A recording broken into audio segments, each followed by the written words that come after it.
All right, let's do this. Peanut, if you're staying in the room, no talking.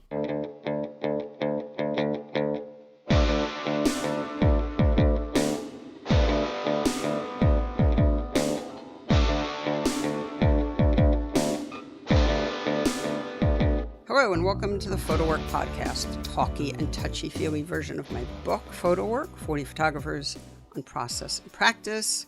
I'm Sasha Wolf, speeding right along because the episode is long. I'm not going to make a joke. I'm just going to introduce my good friend and producer, the one and only, back from vacation, Michael Chovendalton. Hello, Michael. Hi. Yes, it was a nice trip. We went to Dollywood and Pigeon Forge. What?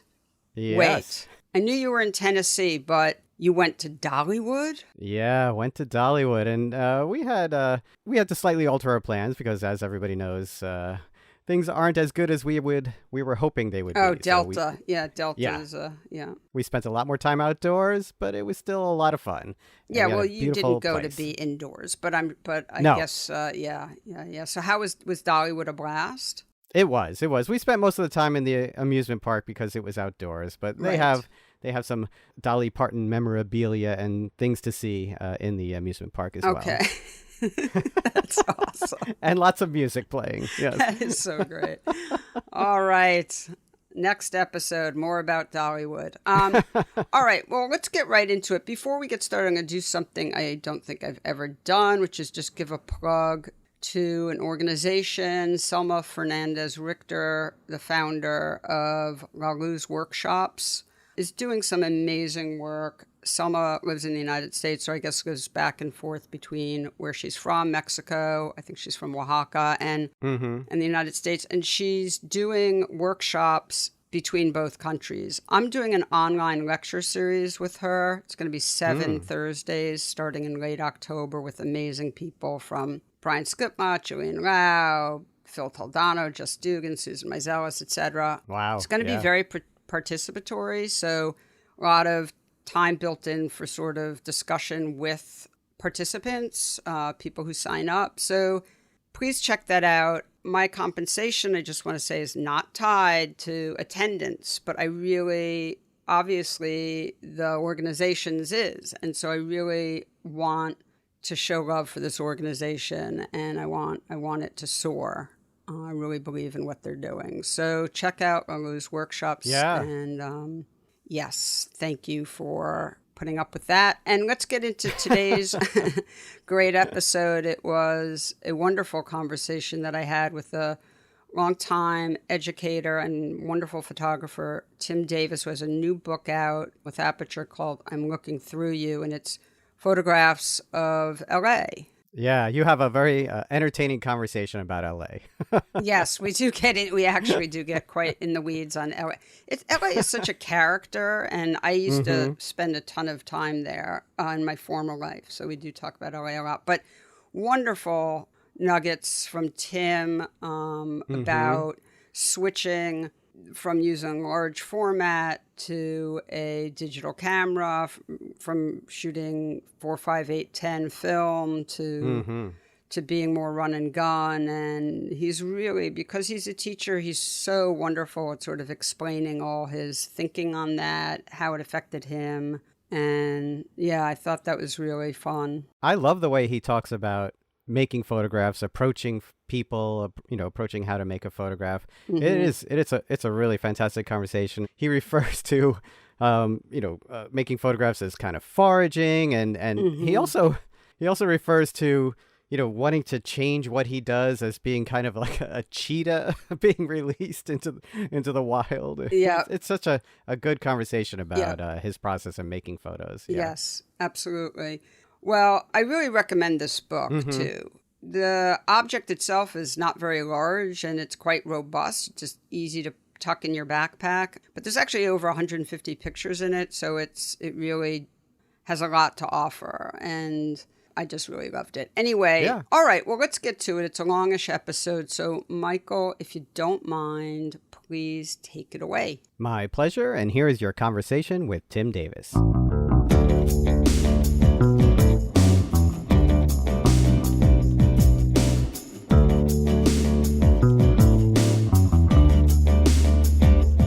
Tim Jim Davis. Welcome to the podcast. Thanks for hanging out with me today. I'm honored. So let's do what we do, which is if you can just, tell us your life story in, 10 minutes or less. I am an artist and a writer and a musician and a dilettante. Anybody with that many ands in their bio is a dilettante by definition. I was born in Malawi in Central East Africa.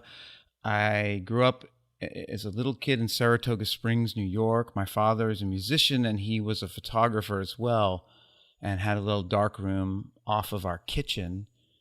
And I still get a little bit hungry whenever I smell darkroom chemistry, like a Pavlovian thing. From a very early age, I thought of a pleasurable activity as being get a camera and go out and wander around and take pictures with it. Yeah. And I remember the very first time I did it, I was about 7, and when I got the pictures back, I was extremely disappointed because they were in color, and I had expected them to be in black and white. So right at the beginning of my photographic practice is a kind of sense that the photograph itself is a completely transformed object, right? It's not just a representation of the world. It's some kind of strangely different thing. And, had a whole other kind of upbringing, and my parents split up, and then eventually we ended up in Amherst, Massachusetts.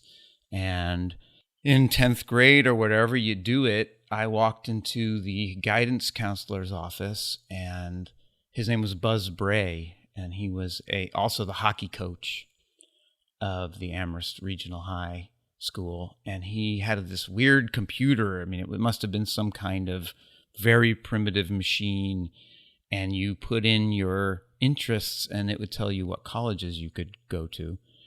And I did that, and it came out with a dot matrix printout, and the top of the list was Bard College.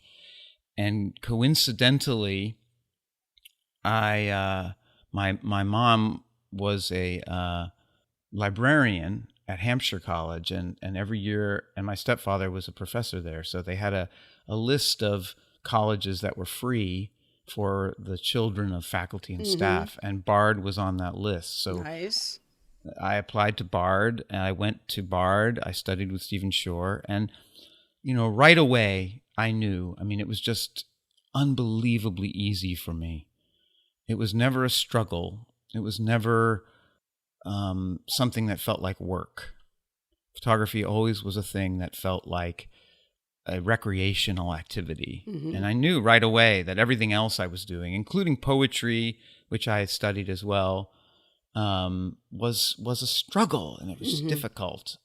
And I graduated from college. I made some work that I still am really fond of. I moved to New York City, and I sort of was faced with this dilemma of being poor and photography being expensive and poetry being free.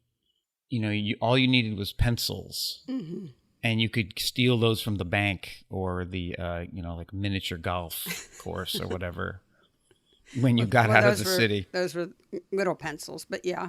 Yeah, the little ones. They're the best to write poetry with because poems are short, Although you can't write an epic pencil with a miniature golf. You can't write an epic poem with a miniature golf pencil. Well, you can quote me on that. But that would be a mismatch. Yeah. Yeah. It turns out the Aeneid was written with a miniature golf pencil. Virgil joke number 1. We're having fun, and so I just veered into poetry because photography was more expensive. I also did drop off my portfolio at the Museum of Modern Art, and it came back without them, going like, they used to be able to drop off your portfolio there. And it was like a kind of a Johnny Carson moment. Like either they would take you after your comedy set, they would either beckon you over to sit next to Johnny, or they wouldn't, and that was like your career was either made whether Johnny Carson, called you over. So I didn't get called over, and that was kind of it. Like I sort of stopped and became a poet and fell in with a group of poets. But I always knew that it was unnatural. It was just a struggle. And so eventually I got a job at New Directions Publishing Company and was an editor there, and started making photographs there in my off time. And that's how that kind of started my I think of it as like, when they want to send a satellite or a spaceship into outer space, and they'll like gravitationally slingshot it around another planet or something, or the moon. That was like that. Like I was like, okay, here I go, photography, and slingshot it around that project, and then ended up going to grad school. And then essentially that's what I've been doing since. And you wound up teaching at Bard, so you went home. I did. I have had a perfectly parabolic career where I went to Bard, then I went to graduate school at Yale, but then I taught at Yale, then I taught at Bard. Eventually, I guess I'll teach, photography in my high school or become the guidance counselor. I love that your guidance counselor had I'm not sure if he had some early AI machine that, picked where you should go to school, or if your mother wanted you to go to Bard and paid him off for that. Somehow that was some magic trick. I doubt that, but it might have been. I think it was probably just a very simple thing where you put in your interests, and they had a list of, 50 subjects, and then the colleges that were supposedly good at those things. I went to a high school that was so, I don't even know what the word is for it, ridiculous, that we didn't even have a guidance counselor. So whenever I hear guidance counselor, it's sort of, I imagine a sort of school that I would see on television. I went to a school that, was so progressive that it progressived itself out of existence. Right. At a certain point, no one wanted to send their kids there, and it no longer exists. That's is what that happens. True? Yes, it is true. And what's also true is we had a smoking lounge. It's hard. It's really hard. I feel like when I say that, I even think, is that true? Because it sounds so crazy, but it's actually true. And you can imagine what was going on in the smoking lounge. But anyway, hopefully my mother wasn't paying a lot of tuition for that. So, the sort of impetus for having you on the podcast now is that you just published a new book with Aperture called I'm Looking Through You, which I love, and is right in front of me. And I want to talk about the book, and I know that'll take us into all sorts of other topics about your career. But I will say that I found the book, I've always really admired your work. Your work tends to be very formal, which I love, and aesthetic and observational, all things I'm really interested in. But I'm also a very emotional person, and I found your work sometimes a little bit cool for someone as mushy as me. I hope that's not, that doesn't feel like a criticism. It's just, I'm just a very, emotional person. So, but I found this body of work very different, and not just, I guess what I'm interested in, and I want you to talk about, is, you employed very different techniques for making this body of work. But I also feel like what came out was work that feels more emotional and more joyful. And I love seeing joy in artwork. People don't always think that that's acceptable. So, does that sound right to you, or am I projecting? It sounds completely spot on. And I agree with you 100%. I think that the work I had made previously, not all of it, but it was very calculatedly sort of gallery art, mostly. Mm-hmm. And, so it had a kind of home in that sort of limited capacity, right, of sort of a very temporary thing that is somewhat limited in scope. Yep. And, this work comes, later in life, and it comes at a kind of release point of an artist, essentially a middle career artist who's, I've never been the kind of artist that just can do the same thing over and over again. Mm-hmm. But this was a real inflection point of wanting to do everything differently. And, I had a job since I was 14 years old, and suddenly I didn't. And I was going on sabbatical from my teaching job and going to Los Angeles. And I just had this kind of revelation of let's do everything different. And so I got this digital camera, which I had never used before. I decided to shoot with a longer lens. I decided to shoot, in an open-ended way and not really know what I was looking for, and be open to the more conceptual, which I think you're reading as cool, energy of it emerge naturally rather than conceptual. The word conceptual tends to imply something you thought about before you started, but there's a whole level of thought and feeling that photography, I think, inevitably brings about.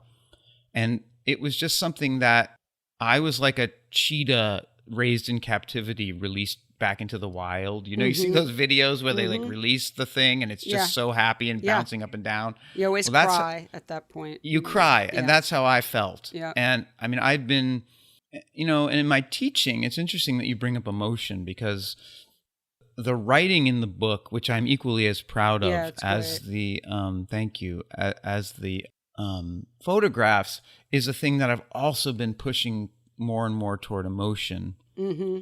And a lot of that kind of came from teaching. And one of the things I noticed when I was over the years was that I would get students who would, their boyfriend would leave them, or their grandmother would die, or something would happen, and they would suddenly go like, I can't work on my project.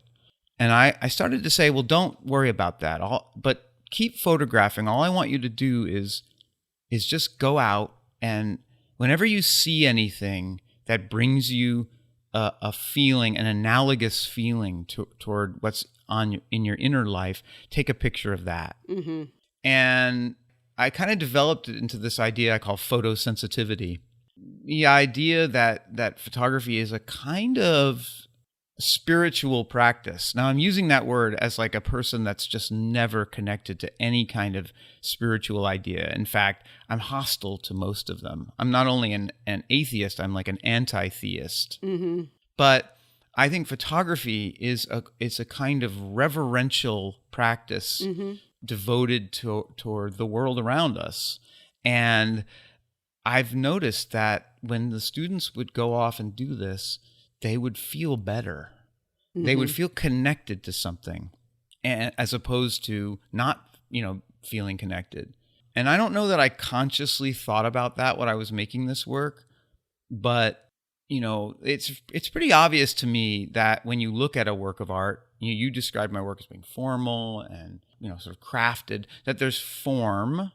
And then there's content, right? Which is kind of like most people, 99% of people, when they think about a photograph, that's what they think of, right? The content. Mm-hmm. But then there's this other thing, which is feeling, right? There is feeling in art. And I'm with you, right? I look at art, and one of the first things I go is, was the artist enjoying making this? Mm-hmm. And so often I don't get that feeling. It's either like a factory, or it's just something that's so familiar, or it seems like some kind of torture for them. And that kind of feeling of being the artist, what it was like to be the artist, that's one thing. And then there's the feeling that, why is the person bringing this to us, right? Why are they trying to uplift us or not? And that is very much both in the photography and in the writing that I started to write these essays over the last few years. Really, starting at this time, I would get up every morning at sunrise and sit and write these kind of autobiographical essays. And then my son would wake up, my wife would wake up, I would get my son off to school, then I would go out and photograph all day. And I started to just write these essays, and I would find myself weeping while I was writing them. Mm-hmm. And I'm writing this one right now that's just like, I can't get through a page without being in tears. It's about the New York Yankees. Well, I think a lot of us are crying over the New York Yankees, but I'm sure you mean something deeper than the fact that they stink. They're pretty good right now. They're getting better. But, no, don't fall for that. Oh, God, such naivete. I'm no longer a Yankee fan anyway. Okay. It's about my relationship with them over the years, and through, divorce and alienation and other things. But so I'm glad you picked up on that, because I think it's really important. And maybe this is like being a mature artist thing, I don't know, where like you know yourself better, and so you have more access to your inner world. What about having a young child? Well, that certainly brings lots of emotions. There's no doubt that's about that. That was my assumption, to be honest. You and I know each other, but not that well, but I knew you had a young son, and that's actually what I assumed, was that, I see this a lot with people that, they're sort of able to maintain a sort of distance from some of their more overwhelming feelings, or a part of themselves that they just sort of are keeping tucked away, and then they have kids and the floodgates open, that it's very difficult to keep things sort of compartmentalized. That's interesting. The very first of these pictures I started to make with him like asleep on my back. Mm-hmm. Yeah, there's no doubt about it. A lot of those emotions, especially in the pandemic, have not exactly been totally positive, but you're right. It's unavoidable. It's just you're like living in a kind of Dostoevsky constantly level of like there's just feelings all the time. Well, you're also not just you, right? When you become a parent, I would think that your sort of sense of yourself in the world would have to change really drastically, and I would think that would just shake up how one's positioned themselves, even their own sort of self-mythology. It's true, and it's interesting that you bring this up, because the work that I do, and the work especially beginning with this work and then the subsequent work in upstate New York, which is a kind of second volume of I'm Looking Through You in a way. When I came back here, I'm still kind of working the same way. It just requires an unbelievable amount of time, right? It's just constantly being in the world, wandering around. Mm-hmm. I sometimes look down at my phone at the end of the day, and I've walked 25,000 steps or whatever. So that kind of devotion, and if I could, I would do it every day. I would be thoroughly happy to do nothing but wander around with a camera taking pictures, but you can't do that when you have a child. So there's a conflict there, and yet I feel really grateful to my family, because I think they know that taking pictures is like a spiritual balm. Mm-hmm. Like it really, after a day of doing it, even if I get nothing good, I feel completely renewed and connected to the world. Sounds hokey, but... No, it doesn't. Let me just pick up on something you just said, even if I get nothing good. I think, you used to shoot with either 4.5 or 8.10, a big view camera and on a tripod. And I know with that type of slow going work that often one has a sense because they're making so few pictures, and just the style of that work, often you do have a sense of whether, but not always. But I would think with using the digital camera, 35 millimeter aspect ratio, being able to shoot a lot more, do you always know now when you come back? Are you always right when you think, I didn't get anything good? How often do you look back and say, well, actually? Never. Really? I know. You always know? I know. Oh my God, that's amazing. Yeah. The years and years of using a view camera and just being able to kind of corral the sheep into the into the fold so carefully that like I haven't yet got to the point where I'm kind of, shooting from the hip. I'm still working in a way that I'm seeing the image pretty clearly before I ever raise the camera up to my eye. Right. And I don't shoot a lot of frames. I shoot one or two, which is, someone recently told me that Eggleston said the same thing. He only shoots 1 or 2 frames of anything. So I pretty much know. I mean, there's times when you've, technically screwed it up. I don't spend a lot of time looking, if any time, looking at the pictures on the camera. I almost never do that. That really seems like a waste of time. But no, I know pretty much. So it's interesting. So you're really I don't want to get too techie, but it is interesting that you're sort of using the digital camera the way you use the view camera. I mean, a lot of people shoot digitally so they can be looking all the time and they can be shooting a lot of frames. So it's really interesting that by the way, I'm not really look, I always say this, but I don't like to sort of be definite because everyone has different ways of doing things that work for them. But, I always find the overshooting problematic. So, this makes a lot of sense to me, but it is surprising that you've switched over and yet you're still being so judicious. But I see it all the time teaching. We at Bard, we give everyone uses analog for 2 years, and then we give them a digital camera, and about 3/4 of them immediately, it's like they grew their hair out and joined a rock band after they had been in, in a convent. Yeah. And they just suddenly lose it and they go crazy and they lose all their discipline. It's like a Rumspringer, But that didn't happen to me at all. I mean, it was like I just knew I'm so confident. I mean, and I'm saying that, and I want to assure everyone that I'm not confident in the rest of my life. And that's why over the years I've just, even in that early time when I was sort of doing poetry, I kind of knew that photography was this thing that made me the best me I could be. Mm-hmm. That feeling of confidence and of certainty and of surety, it's just like an incredibly beautiful feeling.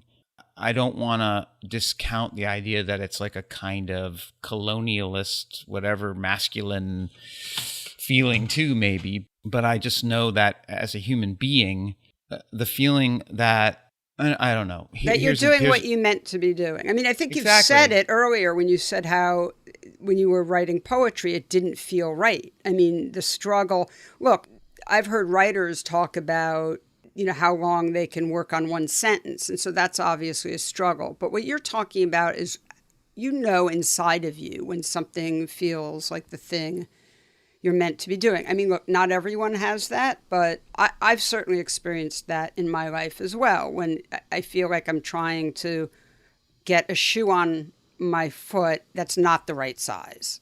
It's just not the right size. It's never going to fit. And then you get the shoe that fits, and you're like, it's such a relief. So I understand what you're saying. Let me ask you about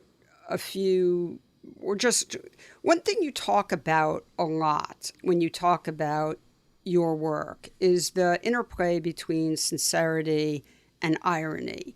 And you definitely, it's all over the new book, but I do think there's more sincerity, and I think that's what I was sort of getting at earlier.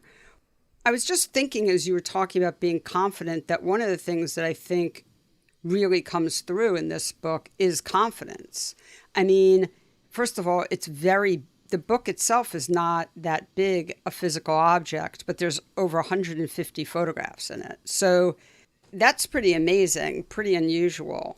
And the way the book is designed and the way one interacts with it, it does not feel overwhelming.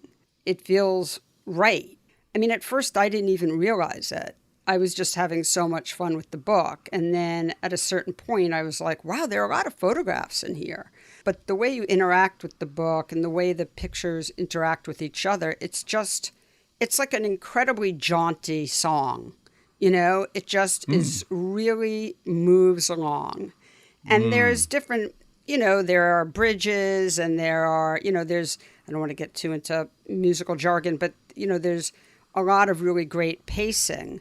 But for the most part, it really moves. I mean, and I love the confidence to do something like this. I marked in the book. There's a very sincere photograph to a point of a guy, sort of rockabilly-ish looking character, noodling on his guitar, and his electric guitar, in what I assume is his home. And there's like a collection of like tiki carvings behind him, which is amazing.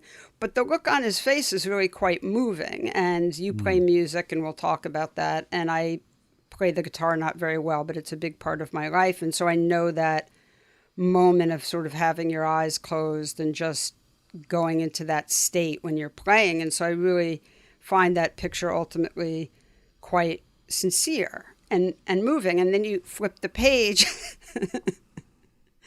and there's a photograph. I love this photograph. There's a photograph of a Wes Montgomery I don't know if it's a double album, but it's one of those. A gatefold. Right. And there's the picture on the cover of the Wes Montgomery album is a girl sort of sitting on a rocky shore of the ocean, looking down, and right in front of, it's really hard to describe this, I realize as I'm saying it, but right in front of that picture on this album is a casserole dish. And so yeah, those are Jamie's cheesy enchiladas. So it looks like she's looking at the cheesy enchiladas, and it's really funny. And there's something about going from the picture of that guy to that picture that I just described, not particularly well, but I tried, that is sort of falls right into that space, I think, of sincerity and irony. And I mean, I don't think the picture of the girl is particularly ironic, but it's certainly humorous. And one could make an argument for irony, but, humor is a huge part of your practice. So, how do you think about, when putting a book together, putting images like that in sequence? Oh, it's so gratifying to hear you talk about those two pictures, which are not two pictures that anyone I've talked to has noticed, really. And you're right, there's a lot of pictures in here, and so it's easy to focus on lots of things. But you've picked up on, one of the things I think about the book, and what I wanted to be able to do was to be able to randomly open it, and there be a story there, some kind of story, either in an individual picture or in a sequence, that you should be able to kind of pick it up anywhere and dive right into a complicated and rich emotional world. And wait, Tim, I'm going to interrupt you for 1 second and just tell people, because I realized a lot of people aren't going to know this. Wes Montgomery is a very famous jazz guitarist. So the guy playing the guitar, and then so I just realized I grew up with Wes Montgomery, but I realized a lot of people probably don't know who he is. So one of the great jazz guitar players, played with his thumb and made these records that are, he's a virtuoso jazz guitar player, but also he kind of, like many jazz musicians, started to kind of look at the sales of records and thought, there's like this easy listening genre that people are selling a lot more records than we are. And so there's a beautiful kind of cheesy energy to some of that music. I love Wes Montgomery. So he's a genius. Yeah. I mean, there's no doubt and about it. I love that he was one of the people who sort of invented the guitar California sound. I mean, he was instrumental in something that people probably just take for granted now that didn't exist before him. Anyway, go on. Sorry. Well, I think it's good to bring it up. If I back up and I'm brought to the question of those two pictures and that moment in the book.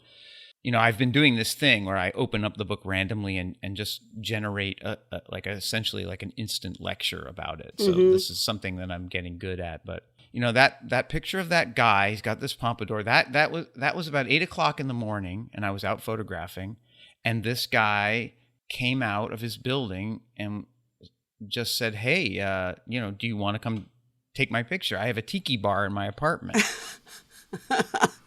And I said, "Sure."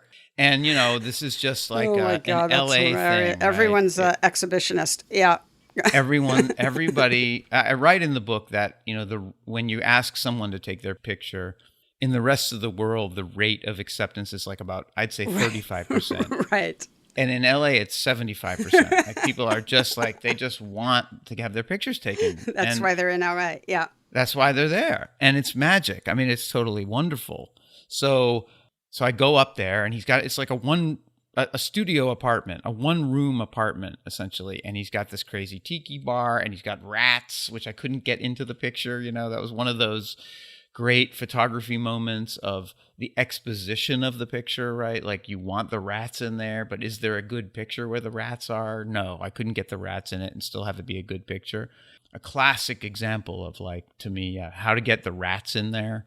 And if you're doing an assignment for a magazine and they're like, well, the guy has rats, and you got to figure out how to get the rats in there. But if you're just you can go, okay, I'm going to center on the guy. And I think you picked up on it, that I just immediately, this guy sought me out. He had something he wanted to show. Mm-hmm. And he was proud of his, rockabilly life and his kind of eccentric community that he was involved in. And and it was beautiful. So, in terms of that picture, right? Like, I am not one of those magic portrait people.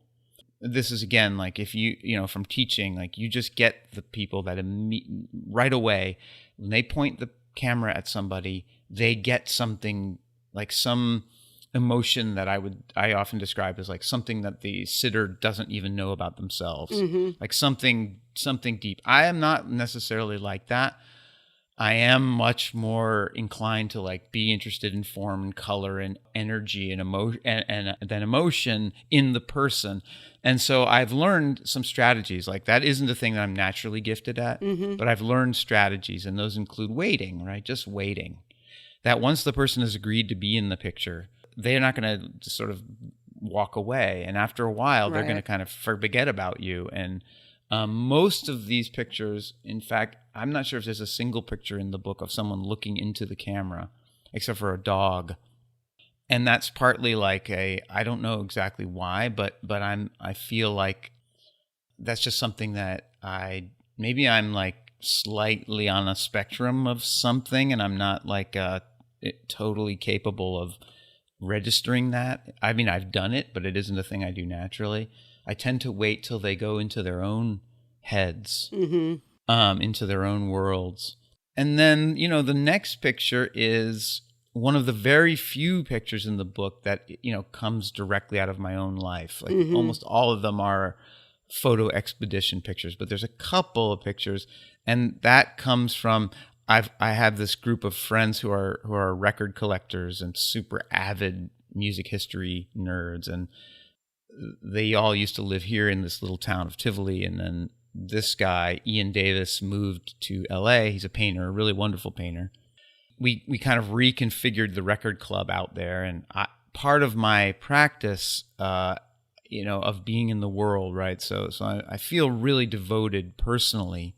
I don't mandate this to anyone else. I think everyone's art and photographic practices need to suit them in the same way I'm describing this work as suiting my constitution. I would never tell anybody that they have to do anything like this. But for me, the idea of being around, wandering around all day, not knowing what's going to happen is thrilling and exciting. I don't want to sit in a studio. I can't sit down for very long. And part of that has always had this like record collecting and foraging. Like, I'm a foraging person. Like, I feel like I'm foraging for images. And then I'm often foraging for food at the same time around here or in LA. It's very easy to do. And records have always been a thing too. So I'm always looking for records. And whenever I go into somebody's, garage or apartment, I'm always like, so where are the records? Are you still listening to records? And that was just a record I had bought, in LA in a junk shop. And then we had this night and a record listening night, which we used to call the Tulip, which was the Tivoli underground listening party.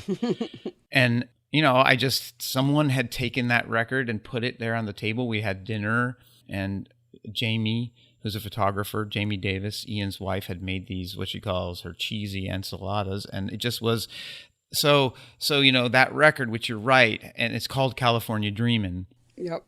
And it does have this energy in it, which I think is prevalent in California.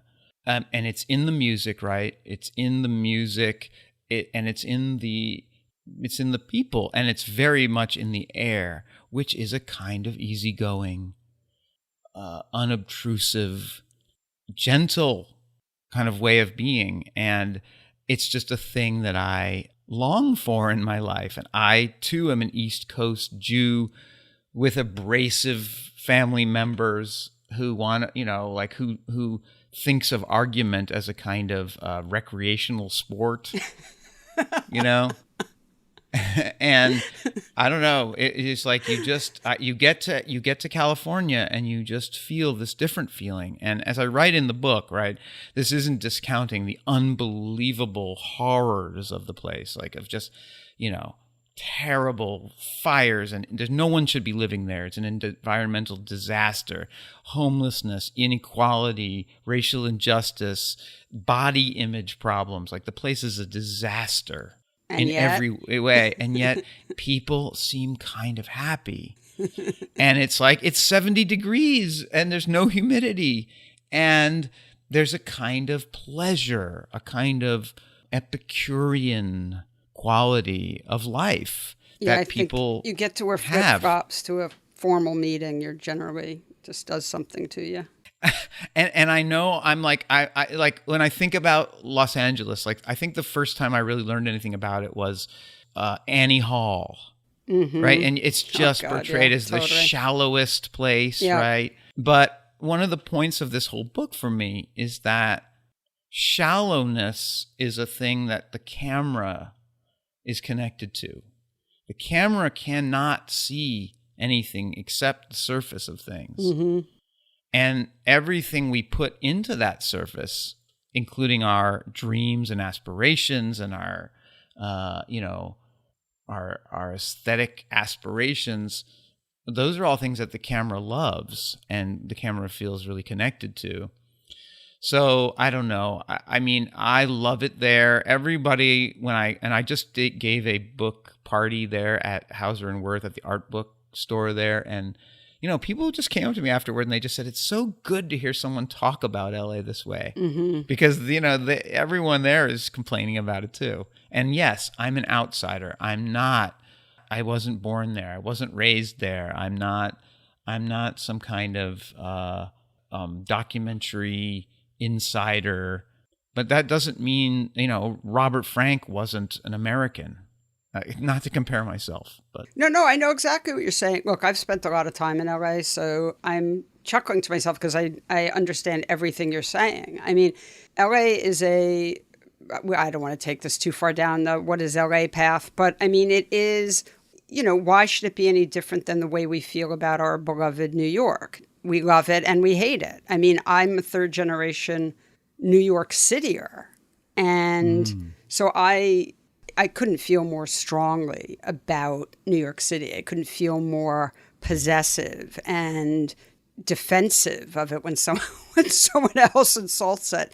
But, there's also a lot of things about it that make me miserable. So, any place that's intense, that has a lot, is going to have a lot that's both good and bad. And, and LA has its own specific magic, and it's made up of all those things you described. It's made up of the goofiness, I was at a dinner party once in LA where the topic of conversation turned to, this, I'm not joking around, this is true, turned to people's eye color.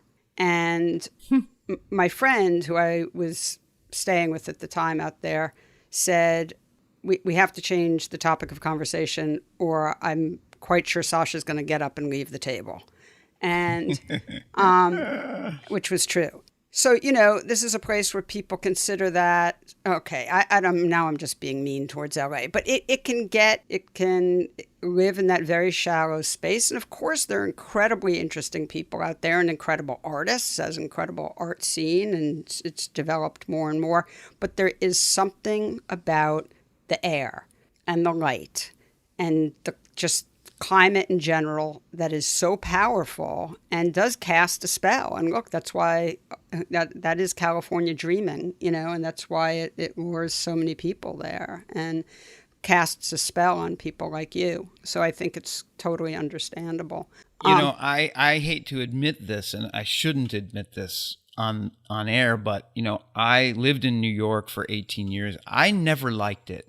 I never liked living there much. Yeah, it's intense. I mean, I was poor, and being poor there has gotten increasingly difficult. Yeah, well, now it's a nightmare. Yeah. And it's a nightmare now. But, part of the story for me, and I think that this is an admission, but also it's honest, is that it's a collective experience, New York. It's totally collective, and the joy of it is collective. Mm-hmm. It's that feeling of like every day you see somebody weeping, right, on the streets, like where you're living in this play, and you're in the middle of it, right? Mm-hmm. It's in the round, and I feel really like this is just I've always felt this way, that I kind of need to be in my own world. Mm-hmm. And as a photographer, I almost never photographed in New York City. I lived there for 18 years. I lived in the East Village. And I just never photographed there. I was always like driving through the Holland Tunnel, going Mm-hmm. like, I'm going to go out and make photographs. Mm-hmm. And I think that had largely to do with the sense of like wanting to be in a place that other people weren't observing anything, right? weren't paying Yeah, any attention to it. that. And New York's just not like that. No. And the classic photography of New York is of the people, Mm-hmm. right? You don't look at a Helen Levitt and look at the architecture. Right. Yep. Exactly. Right? I mean, it's not about the place.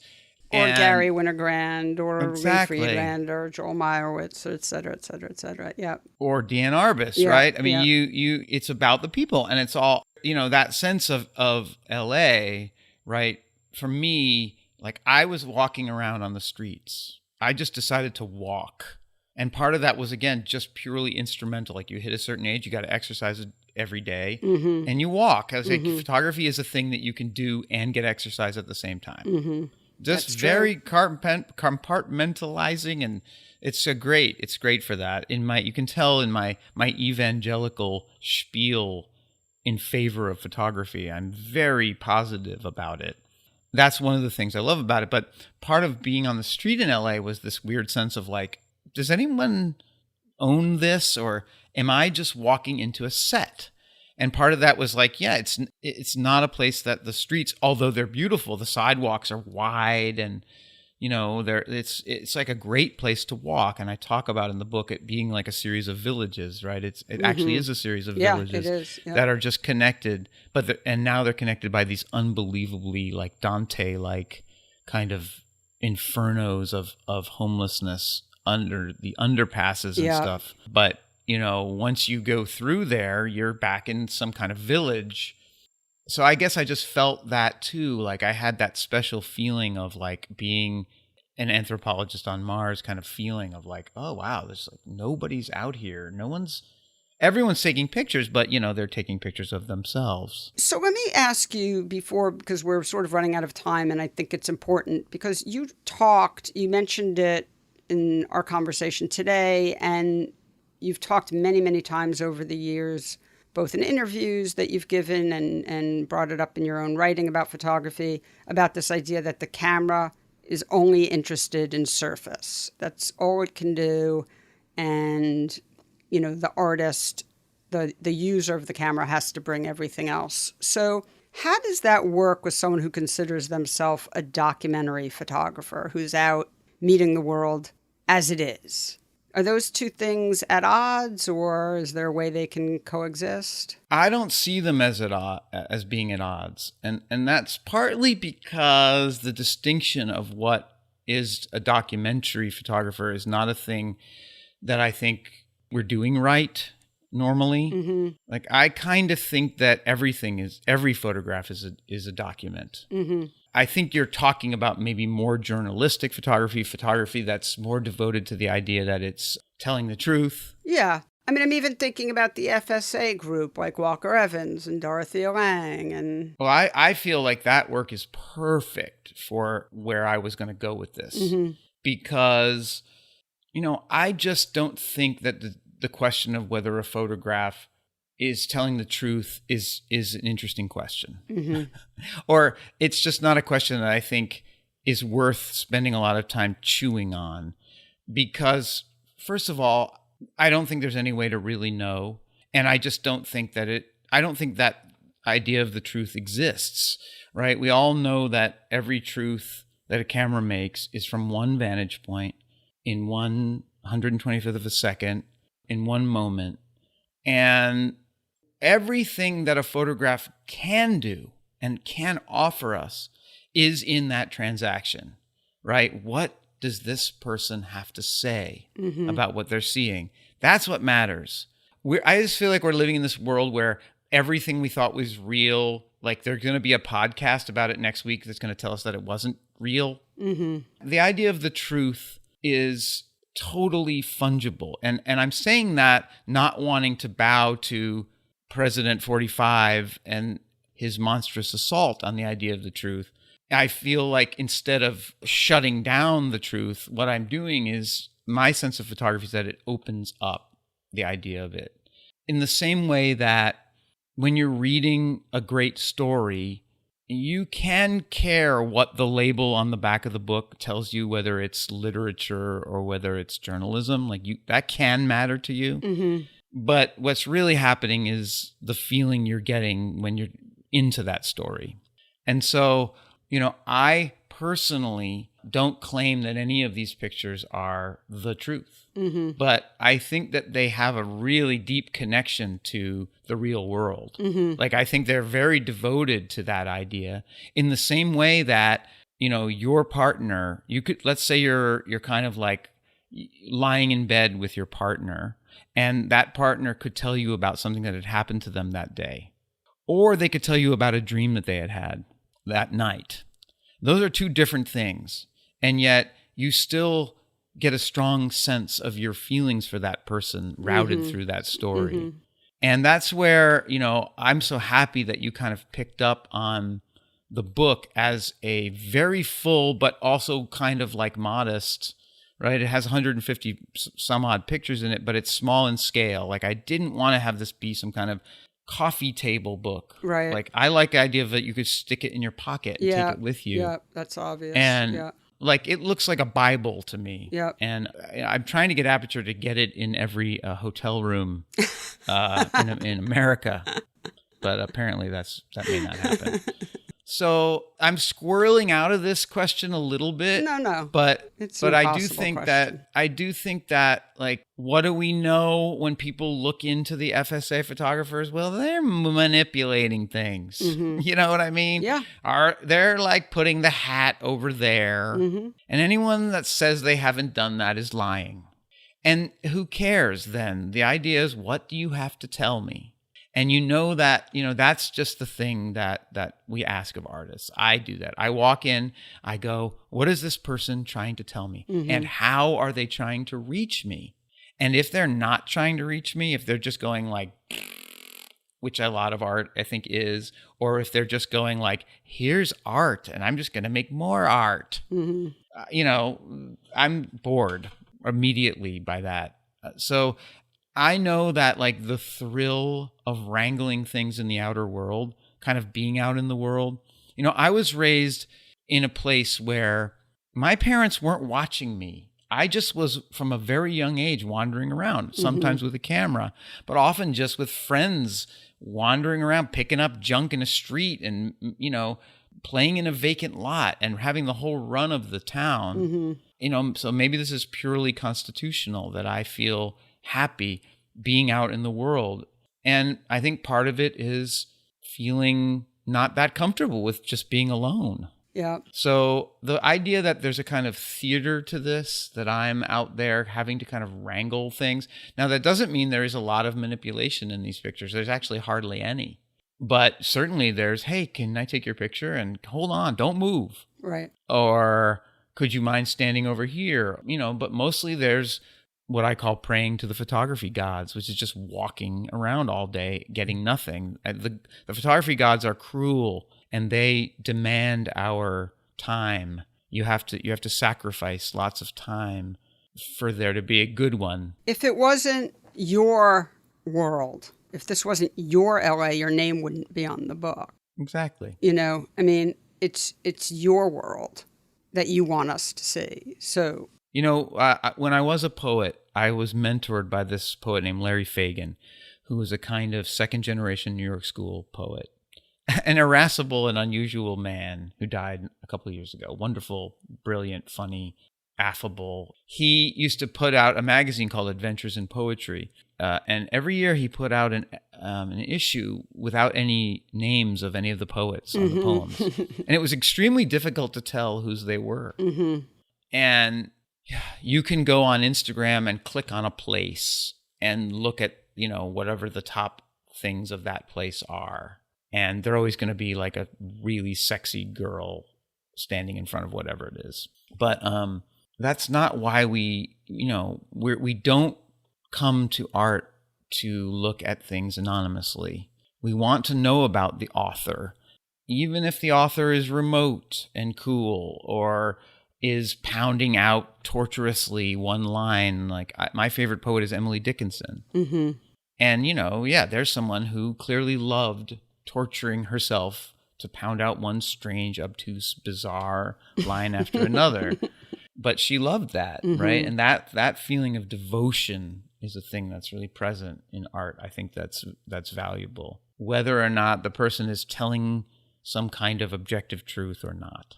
Well, I agree, and I think that's a really nice place to end. So thank you, Tim, so much for spending time with me today. I wanted to do this for many weeks, and we finally worked it out. So thank you. Oh, anytime. I'm if you want me to come on sometime and be a your Ed McMahon, I'm happy to do it. Hey ho! No one's gonna get the Johnny Carson. Oh yeah, I mean, I've made 2 Johnny Carson jokes. You have. Oh God, it's terrible aging. Who's the guy on Conan? The other guy? Who's the sidekick? People don't have sidekicks Andy anymore. Richter. No, and by the way, I think Conan's gone too. So Conan is gone. I am the queen of digression, and I think you may be the king. I am the king. Maybe if Michael my producer can't do an intro with me sometime, I'll call you up because that's the banter hour. Right. Okay. All right, it's a deal. All right, Tim. Thank you so much. Yep. Okay. All right, talk to you soon. Yep. Bye. Bye. PhotoWork with Sasha Wolf is produced by me, Michael Chauvin-Dalton of Real Photo Show. The executive producer is Sasha Wolf, and our theme music is by J. Walter Hawks. You can hear PhotoWork on all your favorite podcast platforms. Please rate and review the show on Apple Podcasts, Stitcher, or Spotify, and be sure to subscribe on any one of those services or wherever you listen to podcasts.